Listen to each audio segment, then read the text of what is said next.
왕의 입성이란 제목으로 함께 말씀을 통해 은혜 나누기를 원합니다. 지난주에는 내 하나님 하나님에 대해서 우리가 살펴보았습니다.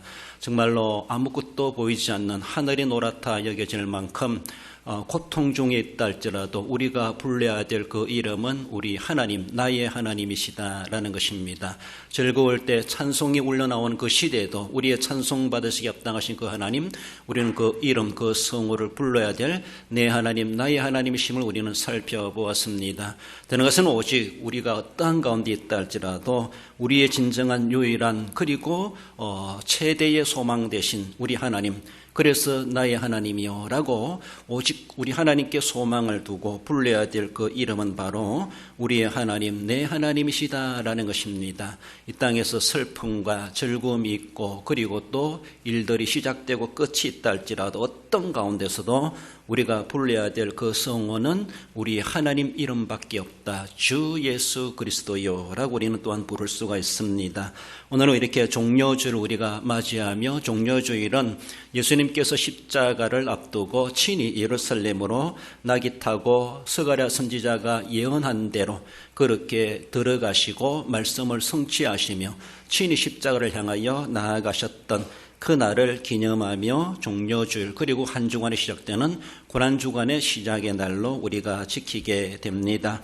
평소에는 예수님께서 갈릴리 지역에서 또한 권력자들을 피해 다니시면서 사역을 하셨지만은 그러나 이제 때가 되어서 그들이 오라 하지 않음에도 불구하고 친히 그 십자가를 향하여, 적들을 향하여 주님은 뚜벅뚜벅 예루살렘을 향하여 들어가신 그 모습, 결국 하나님의 뜻을 이루시기 위해서 십자가로 구속의 사역을 완성하시기 위해서 예루살렘 그 현장으로 하나님이 지목하신 그 땅으로 들어가시게 된 것을 기념하게 됩니다. 우리 주님은 고난을 당하셨지만 그러나 분명히 그는 승리자이시라고 하는 것을 오늘 본문에서 말씀해 주고 있죠.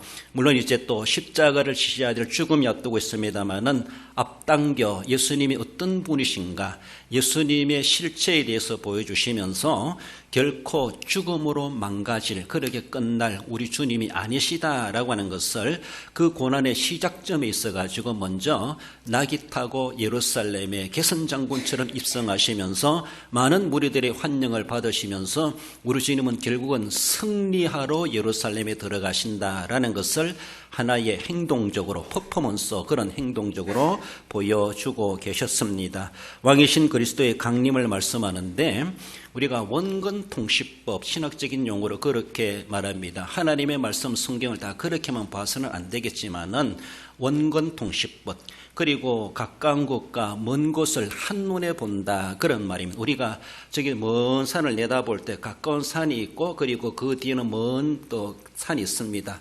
가보면은 그 뒷산은 엄청 멀리 있습니다. 그러나 한눈에 보게 되죠. 원근 같이 본다는, 원근을 통시한다는 겁니다. 그래서 뒤에 산은 멀리 있음에도 불구하고 앞산보다 더 높이 보인다면은 그 산은 엄청나게 크다는 산입니다. 그렇습니다. 거리에 있음에도 불구하고 가까운 산보다가 더 크게 보인다고 하는 것은 그만큼 가까운 산보다가도 몇 배나 더 큰 산이다, 이렇게 볼 수가 있습니다. 원근통시법이라는 그런 말을 하는데 예수님의 초림을 보면서 우리는 재림을 볼 수 있어야 됩니다. 예수님께서 예루살렘에 낙이 타고 승리자로 입성하시는 그 모습을 보면서 결국은 우리 주님은 승리의 영광의 주로 이 땅에 다시 오신다라고 하는 것을 하나의 예표이기도 하고 예언적이기도 하고, 그래서 원근을 같이 볼 줄 아는 것이 우리에게 필요하다라는 것입니다. 예언적 원근 통시법이다, 그렇게도 말하고 있는데 지금 일어나고 있는 것은 하나의 사실이면서도 또 장차 일어날 일에 대한 예언적인 사건이다, 그렇게도 봅니다. 그래서 예언적 원근 통시법 이렇게도 말하는데 성경을 다 그렇게만 봐서는 안 되겠지만은 구약을 보면서 신약도 볼 수 있어야 되고 초림을 보면서 재림을 볼 수 있어야 됩니다.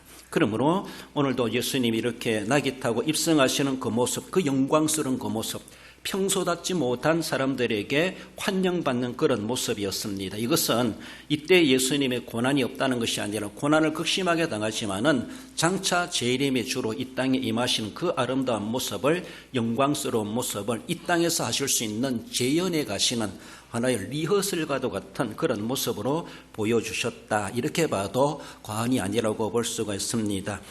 종료주일을 맞이하여서 왕에 입성하시는 자에 주시는 말씀 먼저 살펴볼 것은 그 왕은 평강의 왕임을 말씀합니다. 12절에 그 이튿날에 명절에 온 큰 무리가 예수께서 예루살렘으로 오신다는 것을 듣고 종려나무 가지를 가지고 맞으러 나가 이 종려나무 가지를 그들이 사용했다 해서 그래서 일명 종려주일, 그래서 주일의 이름을 그렇게 붙이게 됩니다. 종려나무가 상징하는 것이 승리다, 번영이다, 풍부하다, 평안하다 이런 의미를 가지고 있습니다. 예수님이 오심에 대해서 환영하는데 가시를 들고 한다든가 채찍을 들고 한다 이런 것이 아니죠. 거기서 환영과 걸맞는 그 환영의 의미되는 나무가지가 바로 종려나무 가지입니다. 예수님을 그렇게 환영한다는 겁니다. 그 종려나무 가지 자체가 벌써 종려나무라고 하는 그 상징성이 바로 그 행사에 걸맞는 나무다라는 것입니다. 정반대 의미를 가지고 있는 나무를 흔들 이유가 없죠. 예수님을 환영하는 그런 차원에서 필요로 등장되는 소품이 바로 종려나무 가지였다라는 겁니다. 그래서 예수님은 이 땅에 오심에 대해 어느 누구도 환영받으셔야 될 우리 주님이심에도 불구하고 세상은 예수님을 알아보지 못했고 결국은 예수님을 배척해버리는 이 세상이라고 하는 것을 말씀하지만은 그래 예수님이 이제 고난을 앞두고 정말 대대적으로 사람들이 환영을 받으시면서 나귀를 타고 예루살렘에 입성하시는 것을 봅니다. 예수님께서 이 땅에 오시는 것은 심판이 아니라 평강을 주시기 위해서 임하신 것을 봅니다. 한마디로 평강의 왕으로 오셨다라는 겁니다. 이 땅은 평화를 원하지만 이 땅은 평화가 있지 아니하고 전쟁과 기근이 끊일 날이 없고 시기와 질투와 서로가 다툼과 싸움이 끊일 날이 없는 세상이고 마귀로부터 시작된 그 죄에 대해 말미암아 싸움은 오늘날까지도 인류 역사 가운데 전쟁의 역사로 전철되고 있습니다. 이 땅은 평화를 원하지만 평화가 없는 세상이라고 하는 것을 말씀하고 인간관계에서도 불화가 끊일 날이 없는 것뿐만 아니라 이미 하나님과의 원수된 관계 속에서 하나님의 원수된 자로서 어쩌면 하나님의 자녀들이 마귀의 자식이 되어버려서 하나님과의 평화가 깨어져 버린 이 세상이라고 하는 것을 봅니다. 이 세상은 하나님 앞에 이미 심판받은 세상이다. 이렇게 성경은 전제합니다. 평강이 없다는 것이죠. 평화가 깨어졌다는 것이죠. 평화가 없고 계속해서 적대관계, 대결관계, 싸움의 관계, 시기와 질투, 분쟁의 관계 이런 하나님과의 영적 관계 이런 관계를 맺고 있는 이 세상에 우리 주님께서 보내심을 받아 오셨다는 겁니다. 우리 하나님 아버지께서는 인간들과 적대 관계를 맺고 싶어 하시는 것은 절대로 아닙니다. 우리와 화목한 관계, 화평한 관계를 맺기 위하여서라도 창조 때부터 하나님의 형상으로 지어주셨습니다. 하나님이 어떤 피조물을 보다가도 가장 관심 있게 가장 하나님의 애정 있게 창조된 존재가 인간입니다.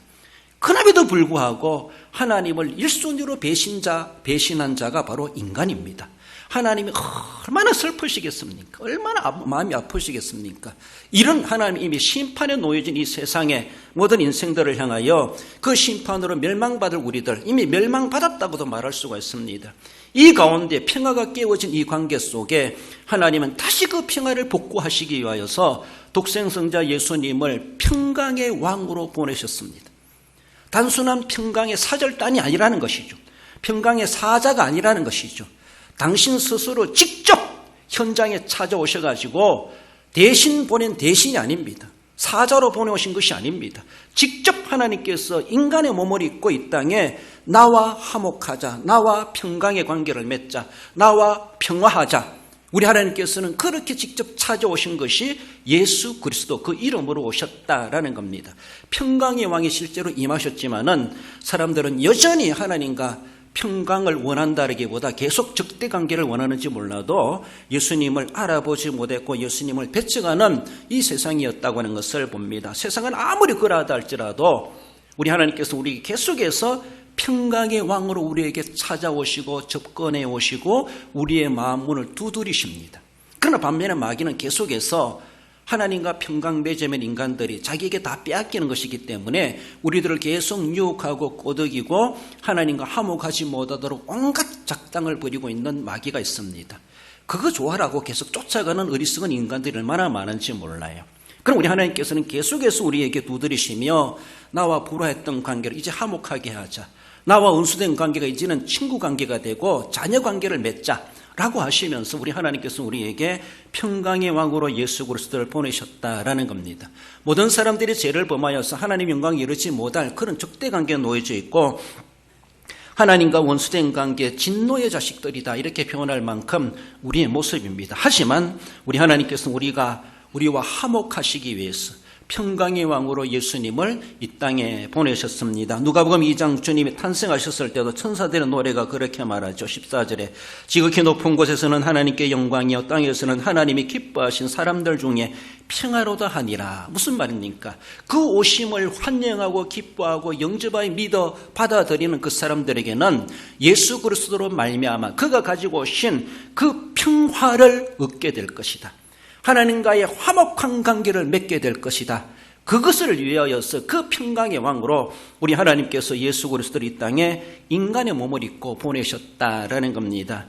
여기서 평화란 말은 헬라의 에이레네 이런 단어를 쓰는데 평화, 복지, 번영 이렇게도 단어를 해석해 주고 있습니다만은 예수님께서 부활하셔서 제자들에게 짠 나타나셔가지고 첫 마디가 하시는 말씀이 누가복음 24장 36절에 보면 이 말을 할 때에 예수께서 친히 그들 가운데 서서 이르시되 너희에게 평강이 있을지어다 하시니 처음으로 부활하신 예수님이 난데없이 나타나셔가지고 벌벌 떨고 숨어있는 이 제자들 틈에 나타나셔가지고 너희에게 평강이 있을지어다.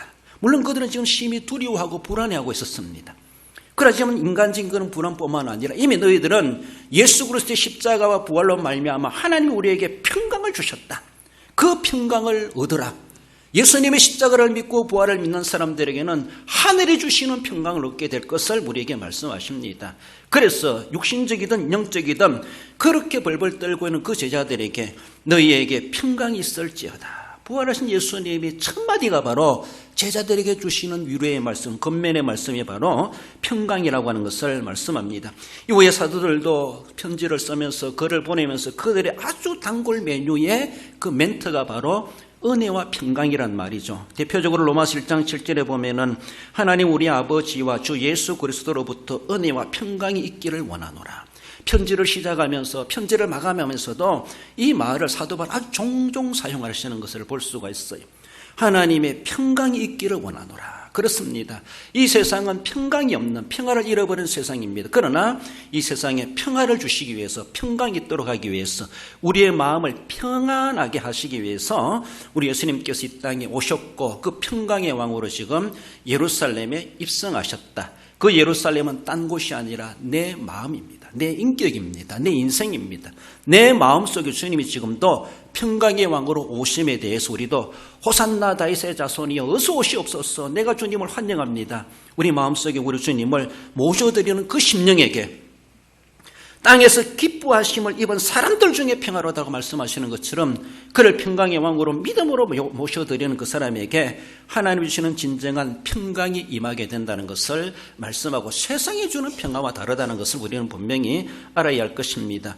교회의 최고의 덕목이라고 한다면 바로 화목이라고 말할 수가 있습니다. 고린도후서 5장 18절에 그가 그리스도로 말미암아 우리를 자기와 화목하게 하시고 또 우리에게 화목하게 하는 직분을 주셨으니 그렇습니다.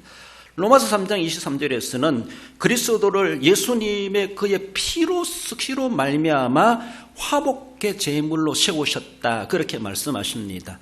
예수님을 십자가에 피말라 돌아가게 하시기까지 제물로 바치시기까지 하시면서 하나님 우리와 화목하기를 그토록 원하셨습니다. 우리를 화목하게 하시려고 하나님과 화평의 관계, 우리에게 평안을 주시고 평강을 주시기 위해서 그 값진 대가를 독생자를 죽이시기까지 하시는 우리 하나님은 그토록 대가를 지불하셨다는 겁니다. 그 우리에게 주신 그 평안이 얼마나 값진 것인가, 얼마나 대단한 것인가.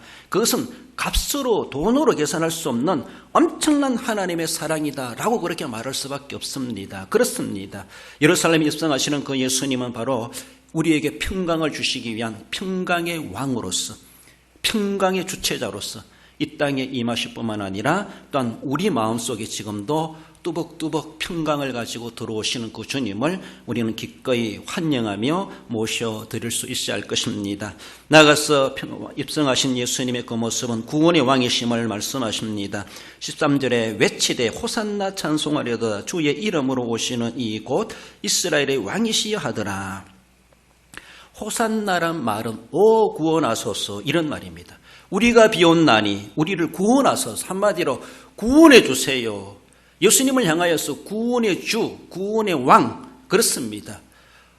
왕이나 대권자나 누구나 그렇죠. 어떤 기관의 장이라 할지라도 그 기관에 또한 그 부서의 그 나라의 그 민족의 책임자는 그 나라에 문제가 있으면은 앞장서서 그것을 해결해 내야 되고 그 백성들을 구원해 내야 되고 그들의 생명과 재산을 돌봐줘야 될 아주 막중한 책임이 있습니다. 그래서 한 나라의 왕이라면 그 왕은 국민들, 그 백성들을 그들을 구해내야 될, 전쟁에서 구해내고 기근에서 구해내고 환난에서 구해내고 문제에서 구해내고 질병에서 구해내고 그런 막중한 책임이 있는 대표자라고 할 수가 있습니다. 한 나라의 왕이 있다고 하면 왕이라고 볼 수 있습니다. 한 기관의 기관장은 그런 역할을 할 수 있어야 됩니다. 그렇습니다. 그만큼 이 땅에 있는 모든 사람들이 예수님의 오심에 대해서 호산나라고 하며 예수님을 그렇게 환영합니다. 우리를 구원해 주세요. 우리는 구원받아야 될 절차절명의 위기 가운데 놓여져 있습니다. 아무 걱정 근심 없고 평화롭고 배부르고 행복하게 사는 사람에게 날 좀 도와주세요 할 사람 아무도 없습니다. 나를 구원해 주세요 이렇게 할 사람 없습니다. Help me, 나를 도와주세요 말할 사람 아무도 없습니다. 이미 우리는 그것을 누리고 있습니다. 누리고 있는 사람은 그 소리 할 필요 없습니다. 그러나 본문에서 외치되 호산나 호산나 그들이 외쳤다고 하는 것은 자기들은 지금 구원이 절실히 필요한 현실 가운데 놓여 있다는 겁니다. 그만큼 절박한 가운데 놓여 있다는 겁니다. 그들은 정말로 육신적으로 멀쩡하게 건강하게 살아갈지 모르지만은 상당히 억압받고 무엇인가 화통하지 못하고 형통하지 못하게 살아가고 있는 그들의 현주소를 그들 스스로가 고백하고 있는 겁니다. 그렇습니다. 예수님을 절대로 필요하는 사람은 내가 죄인임을 실제적으로 실감하는 사람입니다. 자기의 죄의 심각성을 알지 못하는 사람은 구속의 주 예수 그리스도의 절대로 필요성을 느끼지 못합니다. 내가 내 인생이 어떠한 것인가? 난 이렇게 살다가 내 인생이 어떻게 끝나고 죽으면 어떻게 될 것인가? 해답을 알지 못하는 사람들은 예수님을 만나게 되어져 있습니다. 예수님께 그 구원의 길이 있고 구속의 길이 있고 우리의 모든 장래의 길이 있고 현세 내세의 길이 있고 길이요 진리요 생명이신 예수님이 그 길이시기 때문에 주님을 만나게 되어져 있고 주님을 만날 필요성이 있습니다. 바로 이 사람들이 외치되 외쳤습니다. 그저 살살한 것이 아니에요. 사람들이 좀 조용히 하라 막 이렇게 할 정도로 시끄러울 정도로 예수님이 오심에 대해서 대대적으로 나무가지로 흔들면서 자신의 오를 바닥에 깔면서 예수님을 환영하면서 그렇게 외쳤다고 하는 것은 여러분들 절박한 사람일수록 남 눈치 안 봅니다. 절박한 사람일수록 힘을 다하여 외치게 되어 있습니다. 안접한 사람들은 별로 애절하게 부르지 않습니다. 그렇잖아요? 정말로 심각한 사람은 남 눈치 보려고 어디 있습니까? 내가 지금 죽을 판인데, 내가 지금 이렇게 절박한데, 그렇지 않습니까? 은혜를 정말로 필요한 사람은 하나님 앞에 애절하게 부르짖게 돼 있어요. 하나님이 불쌍해서라도 도와줄 수밖에 없도록 그렇게 하게 돼 있습니다. 우리의 겉모습이든 속모습이든. 오늘 본문에서 부르짖는 그 백성들은 정말로 주님 앞에 외식인지 내식인지 우리는 다 그걸 분간할 그 생각 없이 그토록 드는 그런 모습을 바라볼 때 구원하소서. 우리가 간절히 비온나니 우리를 좀 구원해 주세요. 우리 주님 앞에 애걸복걸하는 것처럼 그런 소리가 바로 호산나라는 호산나. 그렇습니다. 이것은 이미 예언된 바가 있죠. 시편 118편 25절에 보면 여호와여 구하옵나니 이제 구원하소서. 여호와여 우리가 구하옵나니 이제 형통하게 하소서. 형통하지 못하고 있습니다. 지금 엄청 수렁에 빠져 있습니다. 하나님이 이제 구원해 주세요. 지금 돼야 됩니다. 간절하게 부르짖는 시편 기자의 그 말씀이 예수님이 이 시대에 입성하시는 그때에 사람들의 목소리에서 나오도록 그렇게 이미 예언되어 있고 그 말씀이 그렇게 성취되는 것을 보여주고 있습니다. 메시아를 통해서 이루어질 구원의 소망을 그 옛날 시편 기자도 그렇게 애절하게 부르짖었다는 것을 생각해 볼 때 그 시대만이 아니라 오늘도 우리에게 우리가 이런 현실 가운데 놓여져 있다는 것을 우리는 알아야 되죠. 내 죄가 얼마나 심각한가, 내가 예수님을 믿지 않은 그 죄 때문에 지옥 가고 영원한 형벌을 당할 것에 대해 우리가 심각성을 지옥 안 가봐서 모르는지, 성경은 그렇게 말씀해도 뭐 알아들으면 어떡하겠습니까? 귀 있는 자는 들을지어다. 들어야 돼요. 그 말씀의 실감 나도록 깨달을 수 있어야 돼요. 그것이 은혜입니다. 그 말씀이 정말 내게 와닿도록 우리는 깨달아야 돼요. 그것이 은혜입니다. 들을 귀가 있는 겁니다. 하나님이 그렇게 심각한 말씀을 해도 무슨 말인지 무슨 뜻인지도 모르는 사람들이 있어요. 세상 이야기도 여러분 큰일 납니다. 빨리 도피하세요. 빨리 피하세요. 빨리 여기서 떠나가야 됩니다. 이 자리를 피해야 됩니다. 곧 문제가 생깁니다 해도 문제 일어날 때까지 버젓이 앉아있는 사람이 있어요. 얼마나 어리석은지 몰라요. 왜? 못 믿으니까. 귀 있는 자는 듣고 믿어야 되는데, 깨달아야 되는데, 하나님이 그렇게 말씀하셔도 못 깨닫고 앉아서 불행을 당하는 얼마나 어리석은 모습인가. 세상의 모든 사람이 죄를 범하였으며 하나님 영광에 이르지 못하더니 그들은 다 멸망의 현 주소를 가지고 있는 인생들입니다. 저와 여러분들 다 마찬가지입니다. 우리는 그런 존재입니다. 우리 주님이 우리 손을 잡아서 끄집어내주지 않으면 우리는 영원히 그 영원한 구성통에서 영원한 형벌과 멸망받을 우리들입니다. 그런 현주소에 빠져있는 인생들이라고 하는 것을 말씀하십니다. 이미 이것은 아담 하와 때부터 이미 선포된 그 내용이죠. 창세기 2장 17절에 내가 먹는 날에는 반드시 죽으리라 하시니라. 반드시 죽으리라. 영과 육이 죽는다는 겁니다.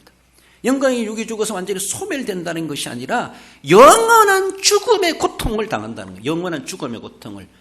속된 말로 죽지도 아니하고 죽음의 고통을 당한다는 것이죠. 이것이 바로 반드시 죽으리라. 육체는 한계 있는 존재이기 때문에 죽을 날이 있지만 영혼은 영원히 존재하면서 영원히 죽음의 고통을 당하는 것이 네가 그것을 먹는 날에는, 그걸 먹으면은 그러게 될 것이다. 그렇게 경고했음에도 불구하고 그 경고를 무시해버리고 하나님의 말씀을 외면해버리고 우리 시조는 하나님의 금하신 열매를 먹음으로 말미암아 우리는 그 다 원죄를 타고나고 있고 그 원죄 때문에 우리가 자본죄가 있고 원죄와 자본죄 우리는 다 해결할 수 없는 그 죄값으로 모든 사람이 죄를 범하였으며 로마서 3장 23절에 주시는 말씀처럼 하나님의 영광과는 거리가 멀어져 있고 그 영광에 들어갈 수가 없는 존재가 되었다는 것이 우리의 인생의 현주소입니다. 모든 사람들 어느 누구 할 것 없이 이런 가운데 이런 구원을 필요로 하는 인생들에게 하나님께서는 독생자를 주셨으니 멸망하지 않고 영생을 얻게 구원을 얻게 하리 하심이라 말씀하시는 것처럼 예수님을 이 땅에 보내주셨습니다. 그래서 내가 너희들을 구원하러 왔다. 이 모습을 이 퍼포먼스 낙이 타고 입성하시면서 예수님이 그렇게 입성하셨습니다. 그래서 사람들은 또 거기에 걸맞게 호산나 호산나 호산나 하면서 예수님을 대대적으로 환영했던 것이 하나님이 그렇게 말씀하신 것, 그 시편 기자가 예언한 그대로가 그리고 스가랴 선지자가 예언한 그대로가 완벽하게 이루어지는 것을 볼 수가 있습니다. 요한복음 3장 17절에 보면은 하나님이 그 아들을 세상에 보내신 것은 세상을 심판하리 하심이 아니요 그로 말미암아 세상이 구원을 받게 하리 하심이라. 3장 16절 다음에 주시는 말씀이 이 말씀입니다. 이미 우리는 심판에 놓여져 있는 존재들입니다.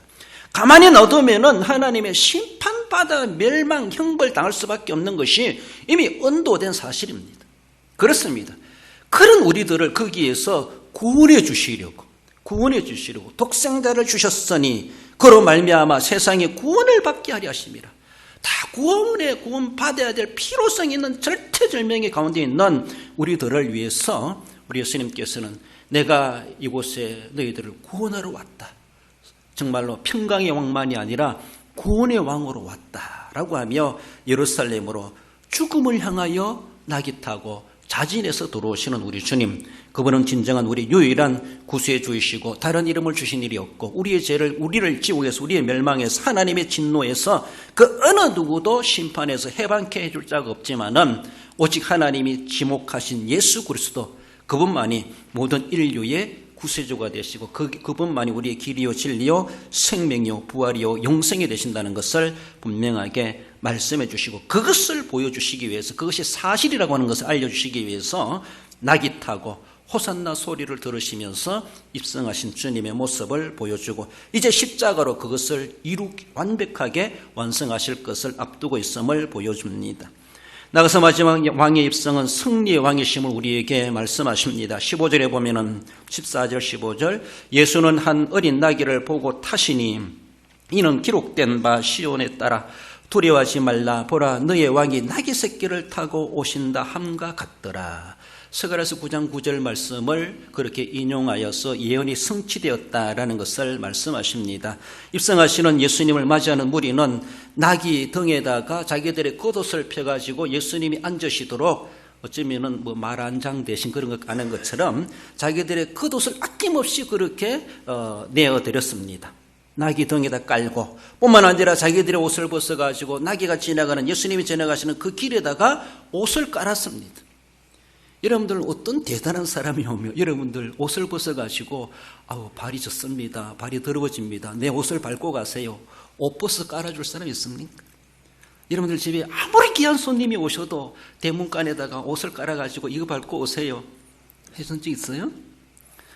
레드카펫은 안 깔아도 내 옷은 깔아줄 수 있을까? 마당은 썰어줄지 몰라도 자기의 평소 입고 있는 지금 당장 입고 있는 옷을 벗어가지고 그 길바닥에 들어가서는 짐승이 밟고 지나가도 된다 할 정도로 얼마나 귀하신 분이시면은 아낌없이 그렇게 헌사할 수가 있겠는가? 쉽지가 않아요. 그렇지 않아요? 더기 유대인들이 겉옷이라고 하는 것은요 속옷보다 귀중하게 여기는 옷입니다. 자기들이 입을 가도 같은 거예요. 그래요.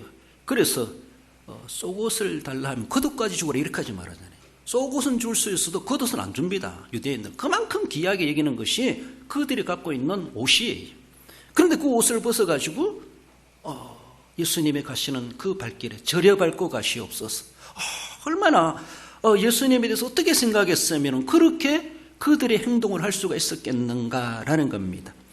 이것은 고대로부터 바라보면은 개선장군, 적들을 물리치고 우리를 거기에서 해방케 한 우리나라를 구원해 준 그 왕이 들어온다, 입성한다로 했을 때 사람들이 아낌없이 우리나라 옛날에 금메달 따면 카포레이드 하는 것처럼 사람들이 태극기 흔들고 길가에서 환영하고 나라 이름을 빛낸 사람이라고 그렇게 했던 것처럼. 저도 고등학교 다닐 때 상주에 있는데 김진호가 양공에서 금메달 땄다고 상주를 지나간다고 해요. 우리 학교 앞을 지나간대. 그래서 도로가에 나가가지고 환영 인파의 대열에 서라는 거죠. 이런 모습들. 아무튼 나라의 이름을 그렇게 빛낸 사람도 그렇게 나라에서 막 카프레도 해주고 그 가는 길목에 국민들이 그렇게 좋아하고 환영해 준다라고 생각해 볼 때 예수님을 그렇게 모셔오는 이 사람들의 모습은 예수님을 정말로 개선장군처럼 그렇게 인정하고 있습니다. 예수님이 나가서 싸우고 이기고 그런 것도 아니었습니다. 그들이 오한 일인지 모르지만 왜 그렇게 행동까지 할 수 있었는지 모르지만은 자기들의 겉옷을 펴고 종려나무를 가지고 흔들면서 그리고 목소리 높여 찬송하면서 예수님을 대대적으로 환영하는 그런 모습. 그러니까 권력자들이 보고 아니 꼭 볼 수밖에 없는 예수님이 뭐 저렇게 인기가 있고 환영을 받느냐. 권력자들은 그렇게 위기의식을 느낄 수밖에 없을 정도로 백성들의 대대적인 환영을 받으시는 주님. 그것은 바로 주님은 패한 자가 아니고 부끄러운 자가 아니라 우리의 자랑스러운 영웅입니다. 우리의 개선장군입니다. 막 이런 거지. 민족의 영웅입니다. 국가의 영웅입니다. 막 이럴 정도로 온 백성들이 정말 만장일치로 환영해 주는 것처럼 그런 모습이 바로 오늘 본문에 예수님이 어린 나귀 새끼를 탔지만 백마 타고 오는 장군도 아니에요. 대대적인 막 그런 군사를 이끌고 뒤에 따라오는 사람도 아니에요. 그럼에도 불구하고 예수님을 그렇게 환영해 주는 그런 모습. 하나님의 섭리하심도 있으시겠지만은 바로 주님은 패한 자가 아니라 승리의 왕이시다. 승리의 왕이시다. 개선장군과도 같이 들어오시는 그 예수님을 우리에게 보여주십니다. 엄청난 경외와 순종의 태도로서 예수님을 왕으로 영접한다고 하는 의미를 가지고 있습니다. 그렇습니다. 어쩌면 유대인들 그 시대에 메시아 대망 사상이 고조되고 있었을 때에 예수님이 그렇게 대대적으로 환영을 받으며 들어올 때에 저분이 진짜 우리의 메시아인가? 저분이 우리나라의 왕이 된다라면은 이 나라의 대표자가 된다라면은 우리를 정말로 뭔가 우리 이 나라를 일으킬 것이다. 그들은 그렇게 환영했다라는 겁니다. 하지만 한편에서는 그들은 대대적으로 그렇게 환영했지만은 사실 그들의 속 내심은 그 메시아 예수 그리스도에 대해서 진정한 메시아로 받아들이기보다는 아주 세속적이고 현세적인 왕으로 그런 왕이 되기를 원했다는 것이 유대인들의 관점이 잘못되었다라는 것을 말씀하십니다. 그렇습니다. 우리 예수님이 이제 이스라엘 왕이 되고 이 예루살렘을 권력을 장악해가지고 로마 압제에서 우리를 구원해내고 로마 군대를 철수시키고 저희들을 격파하고 우리나라를 독립국으로 세워줄 것이다.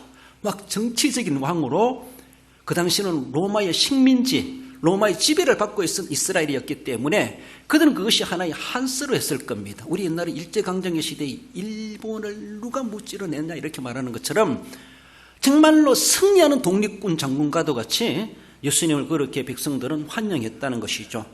우리 예수님 그런 정치적인 왕으로 임하신 것인가?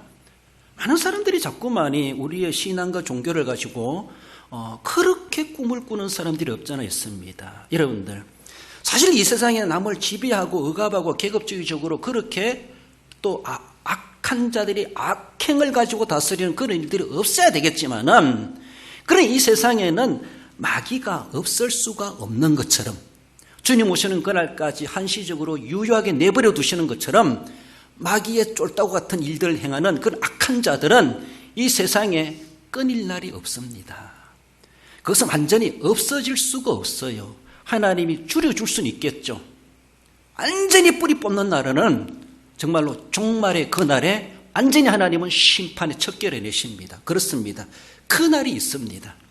그때는 마귀로 비롯한 모든 악한 자들, 그 추종 세력들, 악을 행했던 모든 불신자들 하나님께서 완벽하게 썰어버리시는, 영원히 형벌에 처하는 하나님의 마지막 심판이 남아져 있습니다. 그러나 그 심판이 되기까지 이 세상은요, 이단이 존재하게 되어 있습니다. 어쩌면 공산주의가 존재하게 되어 있어요. 주사파가 존재하게 될 수 있어요. 우리가 원치 않은 그런 악한 자들이 판치고 돌아다니는 것은 있을 수가 있습니다. 우리가 원하지 않는 그런 악한 자들이 악을 저지르는 것들은 끊일 날이 없는 세상일 수밖에 없어요. 주님 오시는 그날까지 줄여줄 수는 있겠지만은 하나님께서 완전히 없애지는 않으신다는 것이죠. 끝날에 가면은 우리가 원하지 않아도 하나님은 완전히 썰어버리시는 그날이 있습니다. 그날이 하나님은 마지막 심판, 재림의 예수 그리스도 왕으로 임하실 그날이 있다고 하면서 분명히 경고하고 있습니다. 그날이 다가오고 있을 것이다. 많은 사람들이 그렇게 예측을 하고 있어요. 그렇습니다. 예수님의 예루살렘 입성의 승리의 왕을 보면서 우리는 종말의 승리의 왕이 오실 것을 우리는 원근으로 같이 볼 수 있어야 돼요. 주님은 승리의 왕이십니다. 십자가에 처절한 죽음을 당하신다 할지라도 그것은 죽음으로 끝나지 아니라 승리를 위한 죽음입니다. 부활을 위한 죽음입니다. 그렇게 죽으심으로 말미암아 세상 사람들은 자기들이 이기는 줄 알았지만은 아니에요. 마귀도 물론 하나님의 작전이 있었습니다. 그 죽음 저편에 예비하신 부활이 있었습니다. 패배가 아니라 승리를 주님은 예비하고 계십니다. 우리 하나님은 패하시는 하나님이 아니십니다. 실패자가 아니십니다. 우리가 볼 때는 오늘날에 많은 악한 자들, 이단들, 사이비들, 우리의 의를, 우리의 믿음을 앗아가려고 하는 악한 마귀의 수하들처럼 그 일들을 벌여가는 이들이 끊임없이 우리가 도전해 오지만은 어쩌면 그것은 세상 끝날까지 존재할 수밖에 없다. 여러분들 이 세상에 이단이 한 개도 없으면 좋겠습니까? 이단의 공산주의가 이 세상에 아무도 없으면 얼마나 좋은 세상일까? 우리나라의 주사파가 한 사람도 없이 다 싸그리 없어졌다라고 하면은 우리 좋겠습니까? 좋겠지요. 그런 날 우리는 꿈꾸고 있습니다. 그러면요, 우리는 더 나태해지고 더 게으러지고 하나님 필요성을 느끼지도 못하고 나라와 민족을 위한 기도도 안 할 겁니다. 우리의 믿음 생활 너무나 평안하면요, 평안한 대로 마귀가 들어와서 우리를 완전히 음습해 볼 수가 있어요. 양들 틈에 이리가 필요하고, 아니 개가 필요하다 이렇게 말하는 것처럼, 염소가 필요하다 말하는 것처럼, 참 없으면 좋겠지만, 그러나 우리를 위해서라도 하나님은 악한 자들을 어느 정도는 남겨두고 계시다는 것을 우리는 도리어 그 놈을 보면서 하나님 감사합니다. 내가 저것 때문에 내가 조심하고 있습니다. 저것 때문에 내가 그래도 기도하고 있습니다. 그놈이 있어서 고마운 것이 아니라 그것까지도 섭리하시고 다스리시는 하나님이 계시다는 것을 생각하고 나로 하여금 잠들지 않게 하시고 나로 하여금 게으르지 않게 하시도록 하나님이 그 가시를 두고 계시다는 것을 우리는 도리어 감사하게 여기고, 그런 건 내가 연연하지 말고 내 믿음만은 굳건하게 지키고 복음의 사명을 감당할 수 있도록 도와주시옵소서. 그 힘을 우리는 길러야 돼요. 면역성을 길러가고 그 능력을 키워가야 되죠. 저것들은 언제 끝나나 이것만 생각하지 마시고, 그것들은 너희들이 뭐 동남풍아 불어라 말아라 할 것 없어요. 우리는 그들이 있든지 말든지, 그들이 있으면 있을수록 우리는 더 강하게, 반동심리라 그러죠. 그들이 강하게 역사하면 우리는 더 강하게 또 나가는 거예요. 반동이 반동. 그러므로 학문이 발달하고 철학이 발달하고 신앙이 발전해 갑니다. 악한 자들이 있을수록. 그런 모습 속에서 우리 하나님께서는 마지막 날에는 우리가 그토록 싫어했던 대적자들 하나님은 완전히 쓸어버리시는 그날이 있다는 것을 말씀하고 있습니다. 요한복음 12장 31절에서도 이제 이 세상에 대한 심판이 이르렀나니 이 세상의 임금이 쫓겨나리라. 세상에 임금 노릇했던 그들이 이제는 완전히 쫓겨나는 그날이 임하게 될 것을 말씀하시고, 우리 주님은 그렇게 심판의 주로 나기타로 승리의 왕으로 예루살렘에 들어가시면서 먼 미래의 종말에 그렇게 일어날 것을 내다보게 예언적 행위다라는 것을 우리는 생각하며 소망을 가지고 믿음을 더욱더 굳건히 해야 할 것입니다. 이 세상에 교회는 없어지지 않습니다. 이 세상에 성경은 불태우고 다 없어진다 할지라도 하나님의 말씀은 사라지지 않습니다. 1.1에게라도 어느 누구도 손댈 수가 없습니다. 그 말씀은, 성경은 없어져도 말씀은 성취되게 되어져 있습니다. 하나님이 살아계시기 때문이죠. 그렇습니다. 이 세상의 교회는 다 교회당은 무너진다 할지라도 교회를 없앨 수는 없어요. 교회당은 없을 수 있을지 몰라도 교회는 음부의 권세도 이기지 못하는 권세를 가지고 있습니다. 생명력이 있습니다. 묻으면 묻을수록 거기서 싹이 나버립니다. 그렇습니다. 이것이 바로 교회입니다. 사망 권세도 예수님의 부활을 막아낼 수가 없습니다. 우리는 부활의 신앙이고 부활의 교회, 부활의 종교입니다. 사망 권세도 이기신 예수 그리스도의 교회인데, 그 예수님이 교회의 주인이시고 교회의 머리이신데 그 어느 누가 교회를 손댈 수가 있고, 저와 여러분들이 하나의 교회된 자로서 예수님의 피로 구속해놓은 우리들의 영혼을, 우리들의 영생을 누가 손대겠습니까?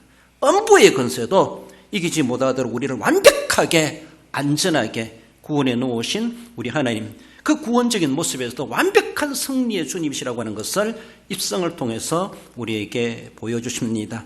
마지막으로 주님이 오신 날이 그때 어떻게 말씀합니까? 읽어볼까요? 데살로니가전서 4장 16절입니다. 주께서 호령과 천사장의 소리와 하나님의 나팔 소리로 친히 하늘로부터 강림하시리니, 이때 오늘 본문에서는 예수님이 낙이 타고 들어가시지만은 주께서 호령과 천사장의 소리와 하나님의 나팔 소리로 친히 재림하실 그날에 예수님이 마태복음 24장 30절에 보면은 구름 타고 오시리라. 낙이 새끼는 저리 가라. 그때 가면 필요 없어요. 구름 타고 오신, 구름을 누가 간장합니까? 그건 신적 행위라는 것을 그렇게 표현하고 있는데, 구름 타고 임하실 주님이 오실 날이 다가오고 있고, 그때는 평강이 아니라 심판의 주로 완벽한 승리의 완성을 위해서 오시는 그날이 분명하게 도래되고 있다. 그날까지 우리는 믿음을 굳건하게 인내로 견디며 버티며 이겨가야 될 것을 말씀하십니다. 그 왕되신 주님이 오늘 우리의 가정에, 우리의 심령에, 우리 교회에, 내 인생에 주님 어서 오시옵소서 모셔드리고 주님의 평강, 주님의 승리를 우리는 누릴 수 있어야 될 것입니다. 말씀을 맺습니다. 우리 성도 여러분, 평강의 왕으로 오시는 주님이심을 우리는 알고 그 주님을 기쁨으로 감사함으로 환영하십시다. 구원의 왕으로 오시는 주님이심을 알고, 주님 나를 구원해 주시옵소서, 내게 오시옵소서 주님 앞에 환영하고 모셔드리십시다. 승리의 왕으로 오시는 주님이심을 알고 기꺼이 웰컴, 어서 오시옵소서, 내가 주님을 모셔드립니다. 나도 주님 안에서 승리하길 원합니다. 승리의 백성으로서 동참해가는 그런 삶이 되길 원하고, 예수 그리스도를 영접하여 재림의 영광, 그 신앙 가지고 그날의 진정한 승리와 소망과 영광에 참여하시기 합당한 우리 모든 성도 여러분들 되시기를 주님의 이름으로 축원드립니다.